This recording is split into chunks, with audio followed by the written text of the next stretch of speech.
Adriana, welcome to the podcast. Good to have you today. Hey, Brian. Thank you. It's great to be here. Yeah, it's great to have you. I know we got connected through a mutual friend, Stacy, who's local here in Raleigh, where I live, and she was on the podcast recently. So I'm glad she connected us because I know there's a lot of your background with, let's just use the general term of marketing, which I think is so helpful for folks because there's a lot of disconnect nowadays. I think there's so many different ways you can market probably than there was 30 years ago, right? So there's a lot of new opportunities and ways to do it. So, anyways, we'll dive into the deep end there. So I thought I'd start. There's a lot of different areas here, but actually, as I was doing some more prep for this. I wanted to start with newsletters. Can we start there? Would that be okay? Yeah, it's one of my favorite topic these days, so sure. Well, it's been top of mind because I'm starting a new newsletter from the sales side of things, and actually, we're recording this, I know in early December, but I'm planning on in January, the first week of January, to launch it. And I've been doing kind of a lot of prep. So seeing that you've done now, it's over 100, right? Editions over the last 2 years. I thought I'd start there, and maybe we go down that rabbit hole. So help me out. Let's begin. Like, what was the idea initially of why did you start your newsletter? Was there some reason that you had, or just more I needed one? I got to put it out there. Um, I needed one, but not for the reasons you think. For me, it was first the newsletter and then the business. Because when I Hmm. started my newsletter, I was already running IGN, my digital marketing agency, for 8 years or so. And my agency mostly does content writing and copywriting and SEO stuff, a bit of social media, a bit of strategy. But through my agency, I was very accustomed to writing in someone else's voice, to writing about topics that were important for someone else, for our clients. And this was good for me, and it still is because I love writing. I've done it my entire life, and working in different industries gives you that bird's eye view over, well, everything, various industries, the economy, the state of marketing, and so on. However, I wanted a place where I could write in my own voice, not under my agency brand, but under my own name, and where I got to choose the topics that mattered to me, and where I could write. Um, in my own voice with zero filters, which sometimes means the language is not social media friendly, let's say, or maybe I'm a bit more sarcastic than I'd be elsewhere or under a brand name. So, this is why I started my newsletter. It was a manifesto of sorts because, as you've seen, there's a lot of BS advice around marketing in the online space. And having been in marketing for nearly 18 years now, I know you don't need mindless hacks to build a business, and there's a better way to build that super strong foundation that gets you clients who trust you, not clients who feel scammed afterwards. So I built it as my own corner of the internet that obviously turned into a manifesto of sorts, into a manifesto for proper marketing that's also lucrative. Hmm. What was the initial idea then of the structure of the newsletter? Was it just going to be more broad marketing and kind of go into different areas, or did you have like a specific, I'll use the word niche to like target into on that? I'm a generalist and I embrace that because I know they say jack of all trades, master of none, but the full saying is still better than master of one. Um, Right. and my core idea was to help people do the things that don't scale, as Paul Okay. Graham so aptly said. This is what you need when you're starting your business specifically, but also as you move on to uh, different stages. You cannot solely rely on hacks. You cannot keep chasing trends and hoping something will stick. It's like throwing spaghetti at the wall. It can be fun for a while, but in the end you just end up with poor plating and a really really dirty wall. So Yeah. my initial idea was to focus around trends and how you can leverage them sustainably. And with time, my newsletter evolved into a more marketing oriented content asset. So these days, I teach people how to do specific things in marketing. For instance, launching stuff. My latest issue was about how many times a year you should launch a new product. What's the more lucrative approach? Should you stick to a single offer? Should you do 12 launches a year? And so on. And I've built quite a nice community of solopreneurs and digital entrepreneurs, and all of them have been scammed by an online guru at least once. They've tried the hacks, they've tried the shortcuts, they know they don't work, so they're going back to the basics now. Yeah. I think until you actually, what you say, scammed, or the hacks, like until you actually go through that and realize, not that it doesn't work, it's not the sustain.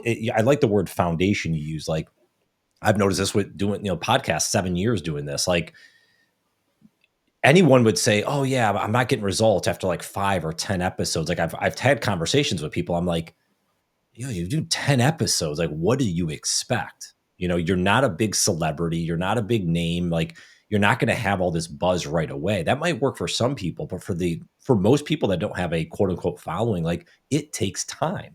So the more reps you put in, you slowly see that growth. By the way, if you're putting out good content, right? Yeah. If it's not good, you're not going to get that. But let's assume you're putting out good content, and like we're your newsletter subscribers, just kind of going off tangent for a little bit, did you send it out to current clients, like, or did you just start at zero on day one, or did you have at least some list from other endeavors?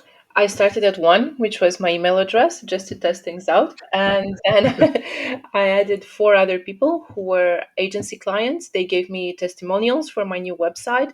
And I emailed them to say, hey, thanks for the testimonial. It's live here. And by the way, I'm starting this if you want to subscribe. Overall, I think the first issue I sent went to five or six people. So Mhm. not terribly encouraging. But Yeah. Well, we all start there, right? I'm closing in on 4,000 right now. And people are sticking around even after 2 years, which is encouraging. There's this yeah, stage in any business, and especially in solo businesses, you work, you feel like nothing's working, and all of a sudden, it's like someone turned on the faucet on on the highest setting, and everything's starting to work. People notice you on social media, people subscribe to your newsletter, and of course, people buy from you. But it takes time, and it takes more than we think. Even if we allow a little bit of room for error, for bad algorithms, for everything, it still takes longer than we think. yeah.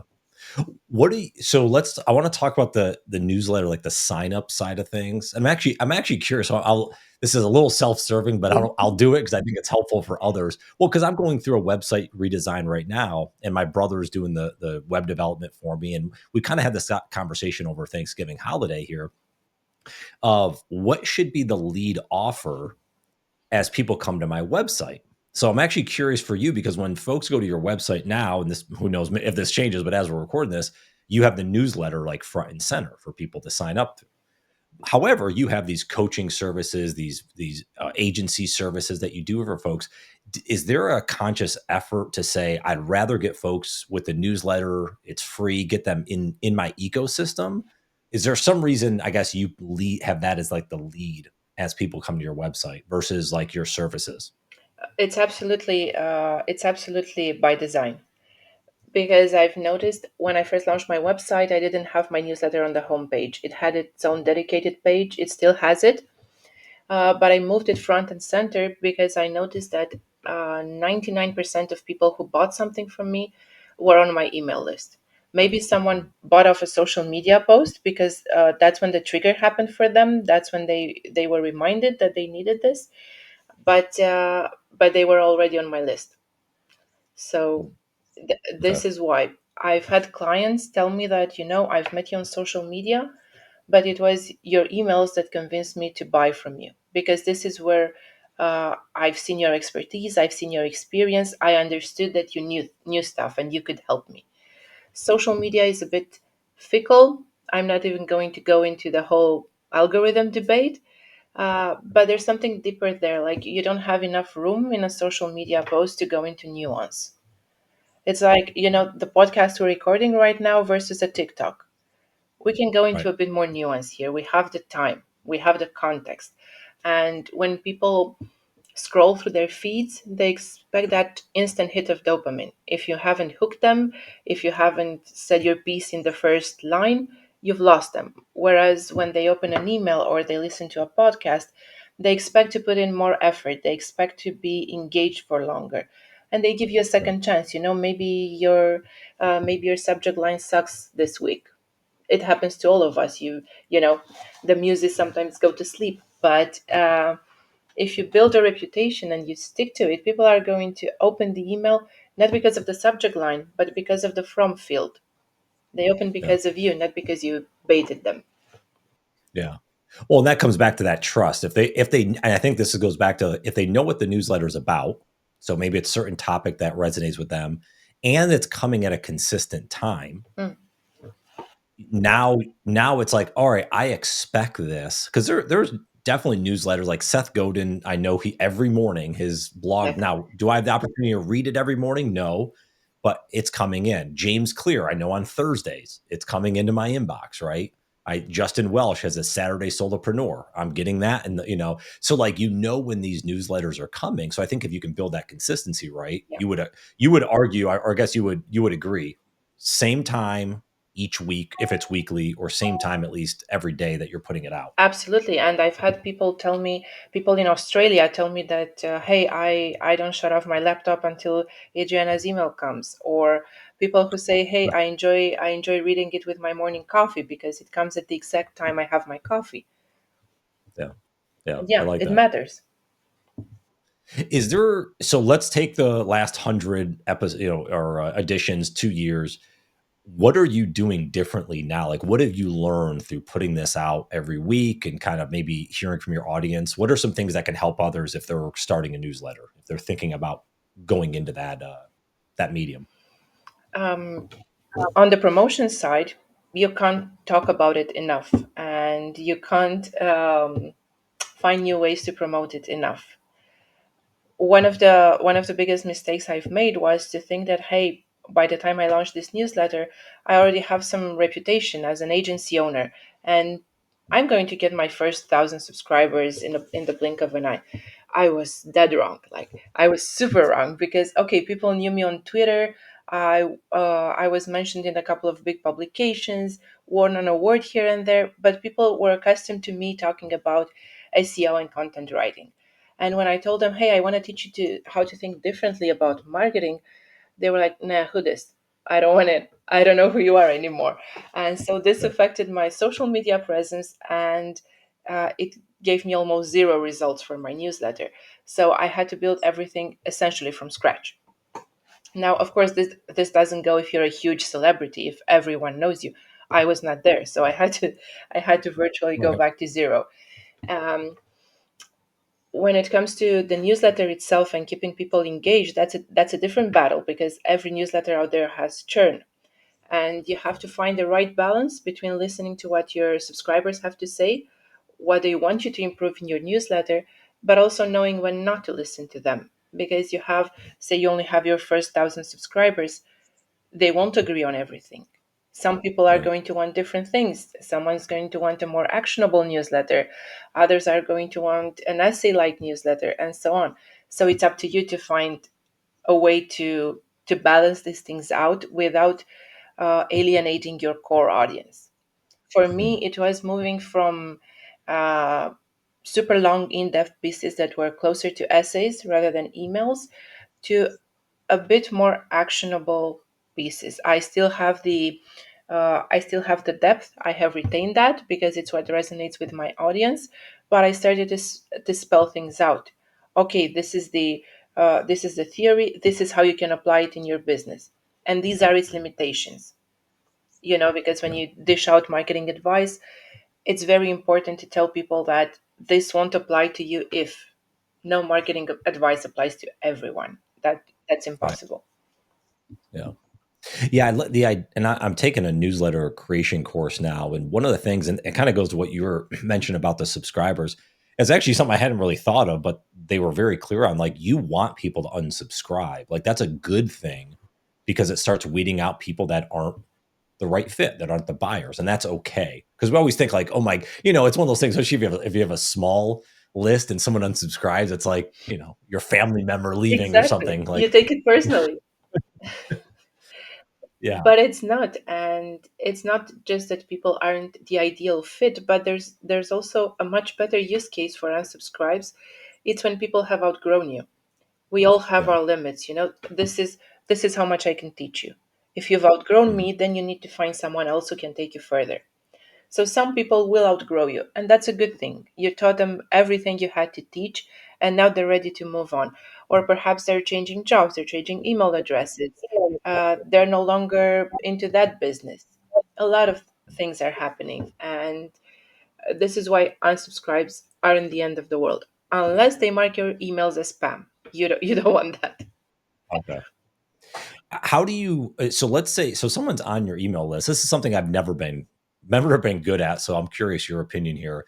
You have people on your newsletter list. You're sending them the newsletter every week. How often are you sending them messages outside of the newsletter? Whether it's a sequence you're putting them in for maybe for an offer or a new product or something else. Like, how often do you do that? Is there a specific cadence, or it's kind of more random?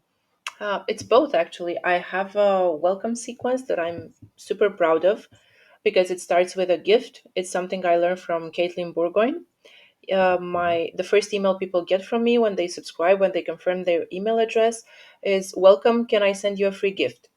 And within that email, they have a poll where I ask them what's their biggest challenge in business right now. Depending on their answer, a sequence is automatically triggered. My three options are audience growth, marketing strategy, and content creation and distribution. If you choose audience growth, you're going to get a couple of emails with free resources on how to build your audience more easily. And this is, I think Caitlin calls it a reverse lead magnet. It's something people don't expect to get, but it allows Mhm. me to help them out as soon as possible on our first contact. Hey, you need help with something? I can do that for you. So this is something they get outside of Thursdays when I send my regular newsletter. Other than that, I have three or four other sequences that they get after being subscribed for 2 weeks, 4 weeks, and 6 weeks. In these sequences, I pitch a product of mine. Each sequence is a single email, in fact, because I don't like cramming their newsletters with their inboxes with sales pitches. And I do email more frequently when I launch new products or when I have promotions.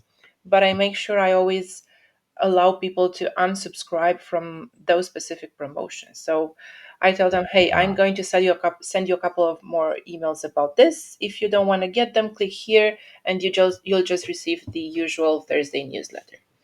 I think this is fair for everyone because it keeps people who want to hear about it on that list. But also, if you know for sure that you're never going to buy this, there's no point in me spamming you with it. hmm. So if someone signed up today for your newsletter, which they should, we'll encourage people to go sign up for that. They're going to get a welcome email right away within a short period of time, and then that's going to have a survey inside it Yep, to be able to get that welcome gift. exactly. Okay. What do you use for your newsletter platform then? Or do you use something outside of that? This is a two-part question. Or do you use something outside of that to do like those additional gift sequences after they're initially on? Or is that in one platform? It's all in one platform. I'm on Kit. I'm a diehard Kit fan, Okay. formerly ConvertKit, and they have this recently launched poll option that allows you to place native polls within the emails, and it Mm, also allows me to trigger the sequences automatically. So it mm, basically okay. takes seconds. Okay. Had so many people on Kit. I've been using Beehive, or I'm familiar with Beehive with the past newsletter I try to do. So I'm like, do I stick with Beehive? Kit has a lot of good stuff. I don't, it's They're fairly similar. yeah, They yeah. both have that. I don't know how Beehive calls it, but on Kit it's the Creator Network, which allows you Mhm. to grow along with your peers by recommending each other's newsletter. But why did you choose Beehive? What attracted you to them?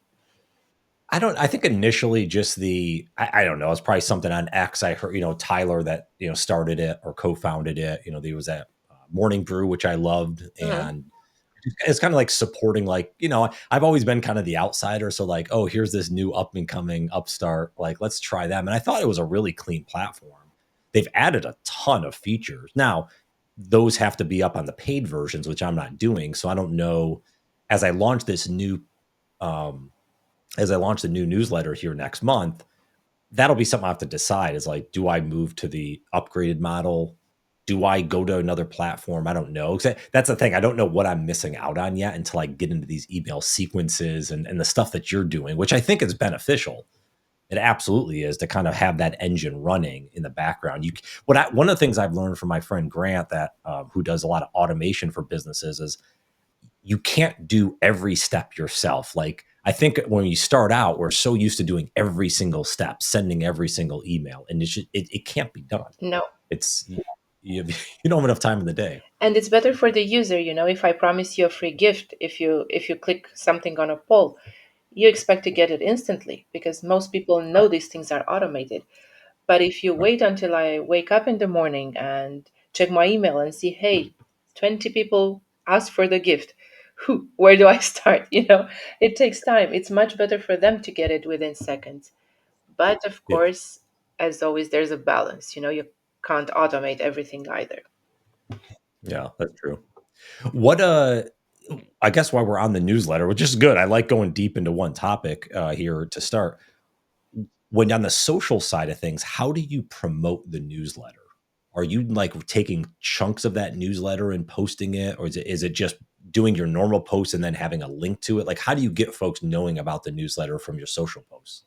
So I do these things that I call self-feeding growth loops because I consider my newsletter the nexus. This is the core piece of content that I create every week. And I'm a big believer in repurposing and reusing. I spend a lot of time on these newsletters. I'm proud of them and I want that to be very, very clear. So I get as much of them as possible. The way I promote it is I send my newsletter on Thursday, but on Wednesday, I'm going to post a teaser on social media. I tell people what the next issue is going to be about. You can sign up until tomorrow at 7:30 a.m. EST. Here's a testimonial from someone who's been on my list for a while and they love it, for an extra incentive. And that's my first post about the newsletter. This is how I got my first subscribers on social media initially. With social media algorithms and especially LinkedIn not working as well as they used to, I try to gain a bit more traction. For instance, on Mondays, I make my newsletter issues public and I post an excerpt and a link to the whole issue.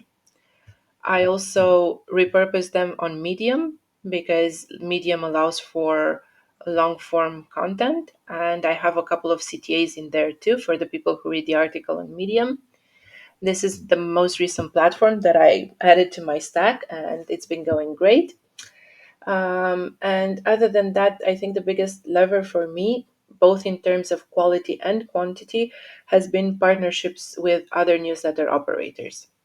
You either do lead magnet swaps or you simply recommend someone else's newsletter in yours. I have a section that I call Community Spotlight where I Mm. promote my peers. And um, yeah, this is hands down the best source, except it can't scale endlessly. Yeah. Is that so? The community spotlight, are those folks like you do like a swap with, like, hey, you put me in your newsletter, I'll put you in, or you just grab them because you like their content? Both. Sometimes I grab them because I like the content and because I think my audience would like it too.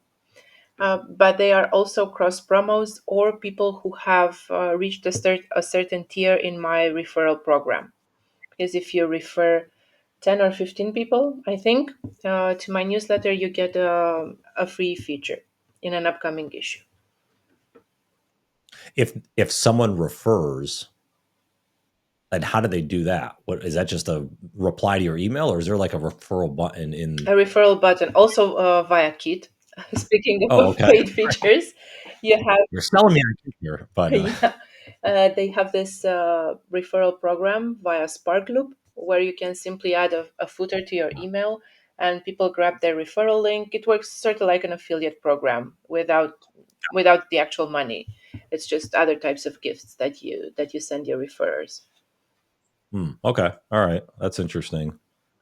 What so from the newsletter side, is there anything else that you think is valuable if someone's getting started with a newsletter? Anything else they should consider thinking about or maybe putting into play early on versus waiting?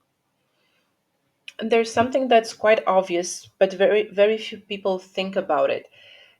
You should know whether you want to build a newsletter or an email list.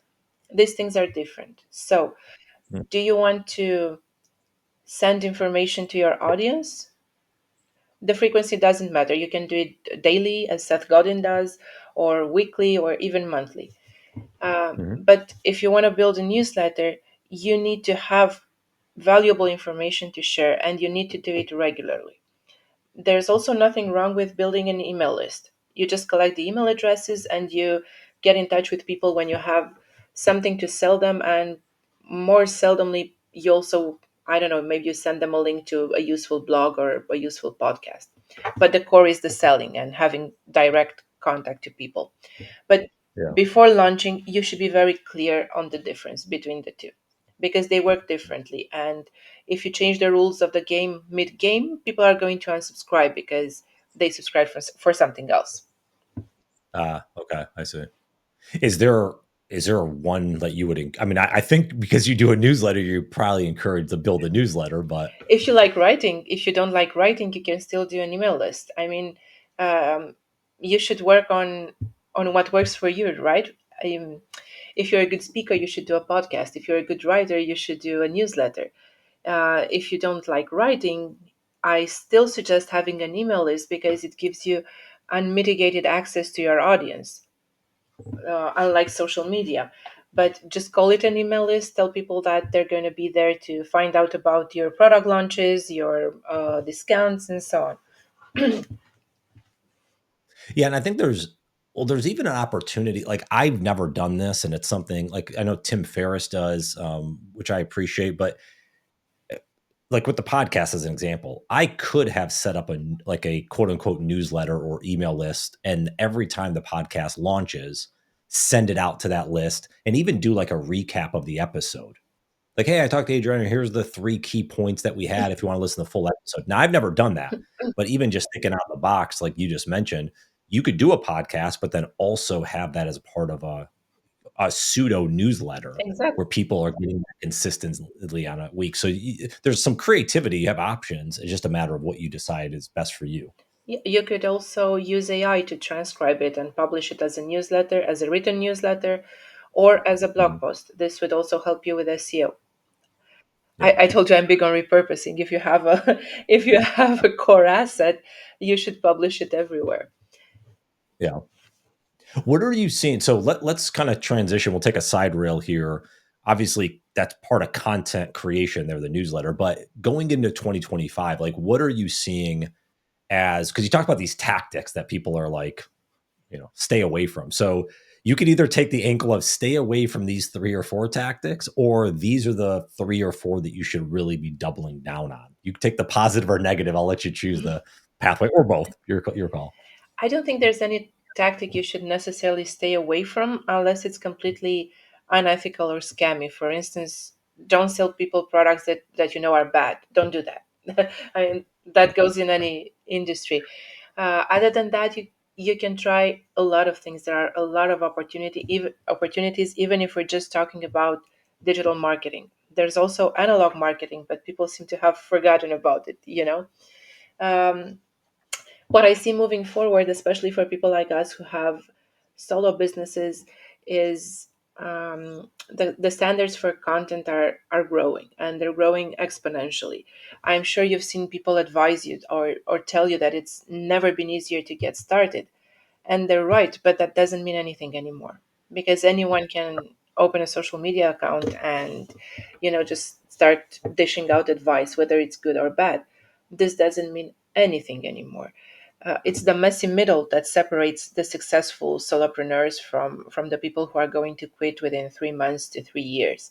So I suggest upping your standards for content creation, whatever that is, whether it's podcast, newsletter, blogging, social media. make sure you don't just publish for the sake of publishing. And because Mhm. none of us are endless fountains of wisdom, and we don't always have excellent ideas once a week or every day when it's time to be posting on social media or send an email, I strongly suggest repurposing your greatest hits. If you're not just getting started, if you've been 6 months to a year into this game, you can already get by mostly playing your greatest hits, Yeah. reformatting them, repurposing them, and so on. Like, for instance, you have so many episodes, podcast episodes. You can have an endless number of YouTube shorts out of them, or TikToks, or turn them into blog posts or emails, ebooks. You could do entire books. Oh, The options yeah. are endless. Yeah. It's a matter of prioritizing, like what is the most impactful? What do I think people want to, read or listen to or what have you? That's always, I think the time is always the challenge. Like I've probably like you, I have like 50 ideas floating in my head. It's like, what do you actually focus on? And that's something, at least for me, I've been trying to get more intentional this year than in years past. Of like, okay, these are the things I really want to focus on. The other ones, not that they're not important, but it can't always be on the front of the line. Yeah, you're right. They can't all Yeah. be equally important or equally urgent. Yeah. And there might be different times, right, of how you prioritize projects and what have you. So, Yeah. do you can you I want you can you define, just to make sure I'm hearing this right, digital versus analog. How do you define those? You said digital versus analog from a marketing sense.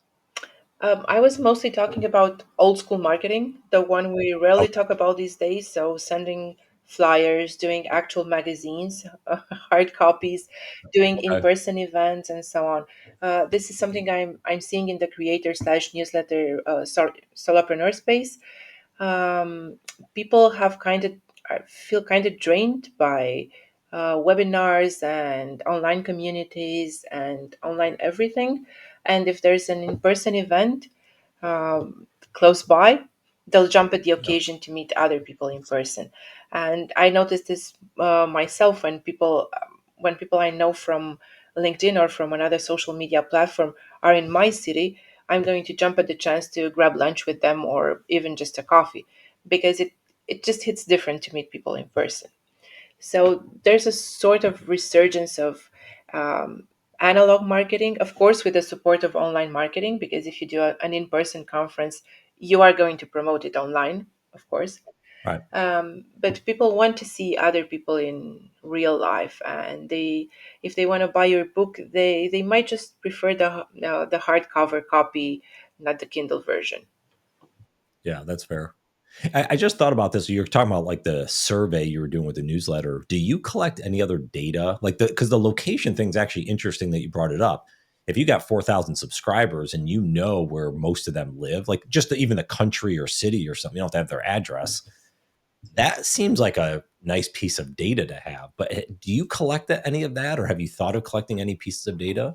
I have, and for some subscribers, not all, Kit shows you their city and country, but there's no way you can segment them through Kit. You can't say, Oh, "Hey, it's Thanksgiving, so I'm going to send a Happy Thanksgiving email to all my US based subscribers."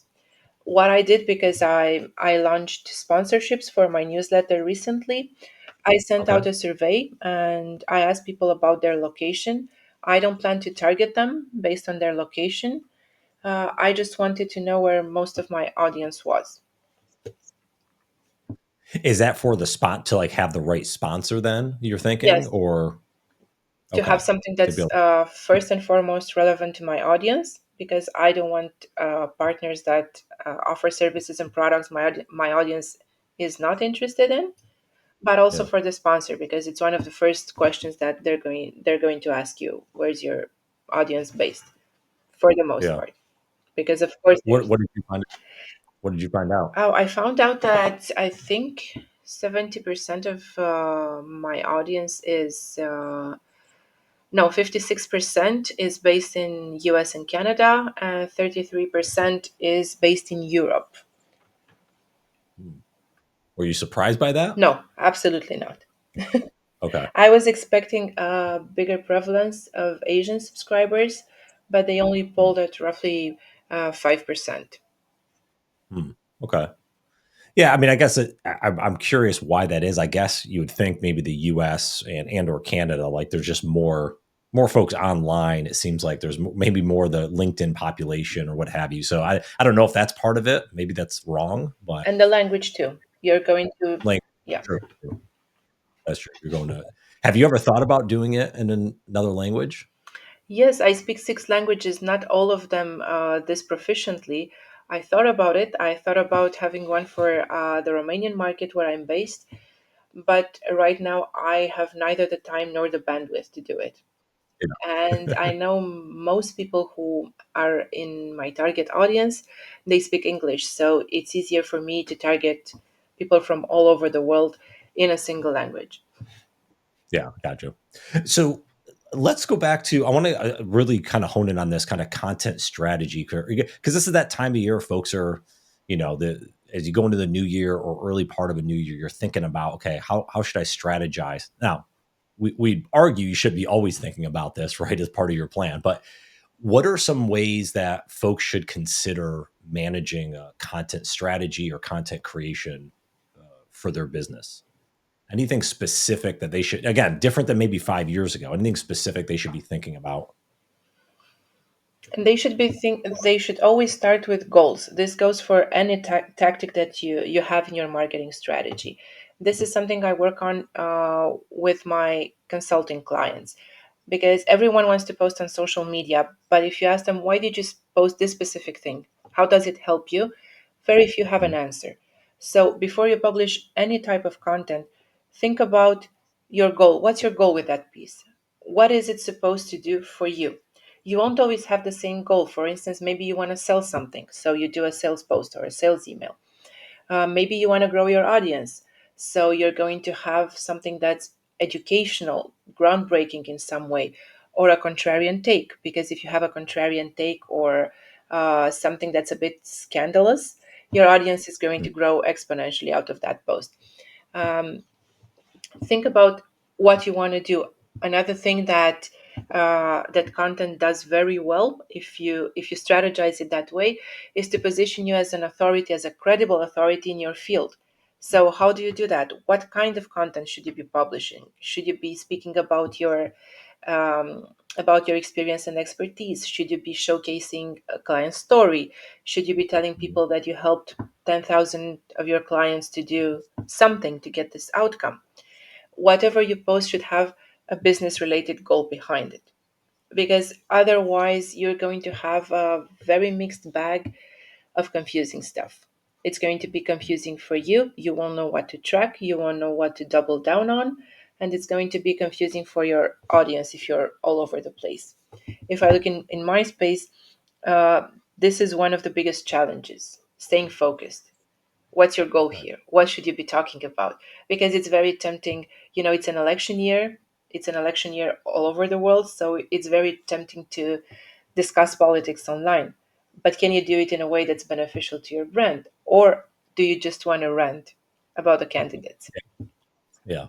Or does that trigger something? I look at this, I'm like, do you post something and, whether you're biased or not, and then you get this whole flux of folks that, now it's a negative almost to you for even like, why even post it? That's why I think I'm like, I don't know about your take. I just don't post anything political because I'm like, you're not going to win in that. I'd rather have a long form debate with someone. Let's have a discussion about it and have a conversation, not a me saying one sentence triggers someone else. And now it's like this whole rant and people pile on or not, one way or another. I tend to look at it at macro level. I tend to stay away from biases and telling people, hey, this is my favorite candidate and this Mhm. is why. But I look at it at a macro level, talking about trends in various countries or global trends. There's Mhm. uh, there's a rise of nationalistic and somewhat far right politicians in Europe and in the US. And this is something I'm very open to talking about. But I won't tell people that you shouldn't vote with them or you should vote with them. That's their Yeah. decision to make. Yeah. That's a good line to take. How often, or often is not the right, how far in advance do you create your post or plan your post? Or do you kind of go on the off the cuff, hey, I'm going to post something today? How do you, well, I guess, how do you take it? And then is there a different strategy depending on the client, their size, their structure, what have you? So for social media, pretty much 5 out of 7 days of posting are taken care of through my newsletter, through my brand partnerships, and so on. But I like to leave a little room so that I can talk about things that are hot and trending right now, if any. And also, I noticed that if you, again, with a goal in mind, but if you have a bit of an unhinged rant or something that's not scripted, planned, and passed through 3 AI editors, something that's a bit Right. more raw and unfiltered, it's going to do very well. So I save a little bit of room, 1 or 2 posts a week, for content that showcases my personality and the values I stand for. And these tend to be unscripted, unplanned, and as unfiltered as it gets. Do you find, you mentioned the newsletter? Do you find that's because I find a lot of businesses struggle with just being, well, I'll use the word authentic just because I guess that's a known word, but like just being true to themselves and talking, it always sounds scripted. Like a lot of these businesses that post, they always sound scripted. How do you, I guess, encourage them to get over that hump and just be themselves, whether it's an individual in the organization or they're from a company page, I guess? Company pages are pretty much irrelevant right now. They can get a bit of traction on LinkedIn, at least, only if they talk and post and interact as a human. If you see the personality behind the brand, you're gonna gain some traction. Pretty Little Marketers is a good example here. They have a successful LinkedIn page, one of the very few out there, but it's because they have the same tone of voice as their founder. So you can essentially Oh, see the person behind the logo. okay. Um, I don't know why this is happening. I think there's a dissonance happening in our brains where we start posting and we're super authentic and we have that proprietary tone of voice. But as time moves on, everyone regresses to the mean, and this is especially true for businesses. You know, in the solo space, we tend to say that, hey, people buy from people, not brands. But as our solo brand grows, we tend to be more hard to pick up from a crowd, if you will, because we look at our peers and we see what they do, and we want a bit of their tone of voice and a bit of their commercial success. So we're gonna try that type of post, that type of stance. I think this is the tallest ask in our industry, to stay true to your values, because everyone has them. Everyone Yeah. has them. It's a matter of deciding which of them to lead with and not losing them along the way, not selling them out. It's very hard to convince people that the value of $1,000 tomorrow is still higher than the value of $10 today. Do you find that's also when when like, we'll use the word grow, you're growing to a bigger audience, that you start losing the focus on that core group, like that, that, kind of the one person, let's say that your avatar, if you will, like, hey, this is who I write for, so I go to her. And now all of a sudden it's like, oh, I can actually, like sales example. Hey, I mentor early stage B2B founders. Well, now I'm getting bigger. Let's do just founders, or let's do B2B business. Now that's a broader scope. So like it almost gets a little muddy the waters. I don't know. I'm just kind of throwing that out there. Do you think that could be the reason that maybe the message gets lost? Yeah, it can be the reason, because you cannot grow with a tiny audience. If your niche is very small, at Mhm. some point you reach the ceiling of your total addressable market, and those markets are usually smaller than we think. This is why I advocate against extreme niching down. If you want a business that's scalable, truly scalable. And Starbucks is a very good example here. They started out as a small shop with good quality coffee. Right now they barely sell coffee anymore, but they're Right. huge. And for coffee connoisseurs, Starbucks Starbucks is out of the question. They would never go there. Right. But it's a Right. huge brand.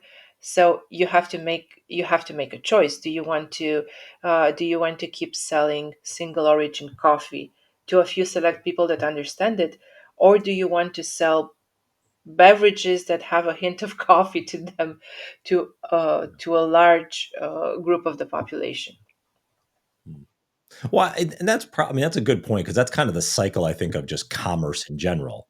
You have a really small business, we want to support, small business Saturday, we want to support, people, and then they get bigger, and it's not that they're not cool anymore, but it's like, oh, here's this small little business, and it's like a cycle. I feel, I guess, now that you bring that up, it's kind of how I guess it is because some of the brands we love were very small Absolutely. early on, yeah, and now they I like to say they I like to say that people root for underdogs, but they end up buying from celebrities. So yeah, that is true. Um, so let's I feel like we only scratched the surface in these conversations. I wish we could do like 5 hours. So give me your take on where folks. So if you can use advice, I like even a challenge or a question. You talked about goals maybe, but if folks are starting today, if they're really trying to rev up their marketing engine, is there one area that you think they should focus on or at least consider maybe? Or as I said, maybe it's a challenge. You're like, hey, try this for 7 days or next month and actually put some effort into it besides just kind of a quick win. Anything you would kind of think about to share with folks? for people who are just starting out, I would advise them to pick two platforms, one for grabbing attention, and this is usually social media. And this is up to you. If you like writing, you go with LinkedIn, X, Threads, Blue Sky. If you like video content, you go on TikTok, Instagram, YouTube, and so on. And another platform, and this is far more important, one where you retain attention. Typically, this is email. It's something that Mhm. gives you unmoderated, unmitigated, direct access to your audience. Start with two platforms and build from there. They may not be the ideal choices. Like you said, you're on Beehive, but you're considering switching or moving to the paid option. But you've got something. You've started. You know, Yeah. you may change things as you go. You may realize that maybe LinkedIn is not the platform for you. You'd be better off on Threads. But pick two platforms and start growing those. This is the best way to test, to validate your ideas for both content and for products. And you don't need any more platforms than that in the beginning. As you grow and as your business grows, as your audience grows, I'm a huge believer in diversification. You need to be on more than one platform, especially on social media. But when you get started, you don't need any more than that. So this is it. This is as simple as it is, and you need two platforms and content pillars that you can start with. Choose one, two topics, talk about them every day. And I would even add on that is like that because I share this with a lot of folks for podcasts. I'm like, pick a number to do. Maybe that's 20 podcasts or like a newsletter. Hey, say you're going to do 15 newsletters or 20 or whatever. Pick some number because if you're, so I think a lot of folks like, oh, I'm sure you've talked with them about newsletter, whatever. Hey, I'm going to start a newsletter, and they do three of them and then they stop. It's like, well, you haven't even given yourself a chance. So, is there a number that and it's probably could depend, but anything that you would encourage folks to say, hey, challenge yourself to do this amount? 3 to 6 months is a good litmus test for nearly Okay. anything. I won't say anything because there are always exceptions, but if in 3 to 6 months you don't see any traction, then you should look elsewhere. And by traction, I don't mean becoming a millionaire. I don't mean buying a Lamborghini. Just some traction, some interest in what you're doing, some interest in the products and services you're putting out there. This should be enough. And I'm talking about people who start from scratch. If you're just pivoting, you already have an audience, you should be able to see if what you're doing is worth it much faster. Okay. Adriana, this is a lot of fun. Like I said, we probably talk for hours here. We'll maybe have to do a part two down the road. Oh, I'm A up little for it deeper. if you are. Yeah. Um, where can folks? Where's the best spot? Shout out your newsletter, LinkedIn, wherever you're living online. You can find me on adrianatica.com. That's where you'll find my newsletter and you can subscribe. You can find me on LinkedIn, X, Threads, and more recently, Blue Sky. I haven't posted yet, but by the time this podcast goes out, perhaps my Blue Sky account is going to have some meat to it too. Awesome. All right. Well, good. Well, I appreciate you coming on. This is a lot of fun, and I'll link everything up in the show notes for everyone to find you online. Oh, that's perfect. Thank you, Brian. It was a lot of fun chatting with you. Thank you.